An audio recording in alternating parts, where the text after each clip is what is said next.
यह कहानी एक छोटे गांव की है जहां एक लड़का रोहन अपनी मां के साथ रहता था।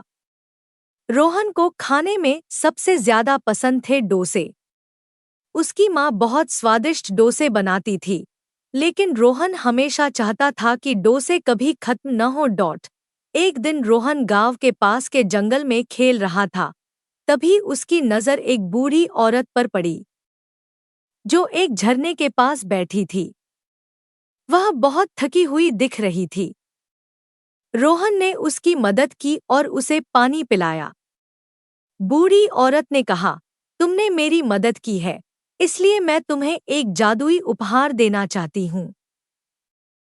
यह एक जादुई तवा है। जब भी तुम इस पर डोसा बनाओगे, डोसा कभी खत्म नहीं होगा। रोहन ने आश्चर्य से पूछा, क्या सचमुच? यह कैसे हो सकता है? बूढ़ी औरत मुस्कुराई और बोली, बस एक बार तवे पर घोल डाल दो और डोसे बनते रहेंगे। लेकिन याद रखना, इसका इस्तेमाल अच्छे कामों के लिए करना। रोहन खुशी खुशी तवा लेकर घर आ गया और अपनी माँ को सारी बात बताई। उसकी माँ ने तवे पर घोल डाला और सच में डोसे बनते ही जा रहे थे। रोहन और उसकी माँ ने जितने चाहें उतने डोसे खाए, लेकिन इसके बाद भी डोसे खत्म नहीं हो रहे थे। जल्द ही गांव के सभी लोग इस जादुई तवे की खबर सुनकर रोहन के घर आने लगे। रोहन और उसकी माँ ने सबके लिए डोसे बनाए और कोई भी भूखा नहीं रहा। गांव में अब किसी को खाने की कमी नहीं थी।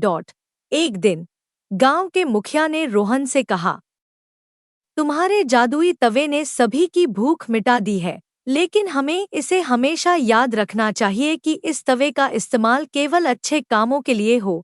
रोहन ने वादा किया कि वह इस जादुई तवे का उपयोग केवल जरूरतमंदों की मदद करने के लिए करेगा, और तब से गांव में कभी कोई भूखा नहीं रहा।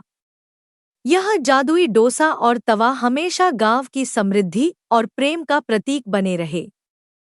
संदेश: यह कहानी हमें सिखाती है कि जब हम अपनी संपत्ति और संसाधनों का उपयोग दूसरों की भलाई के लिए करते हैं, तो वह कभी खत्म नहीं होते और हमें अपार खुशी मिलती है।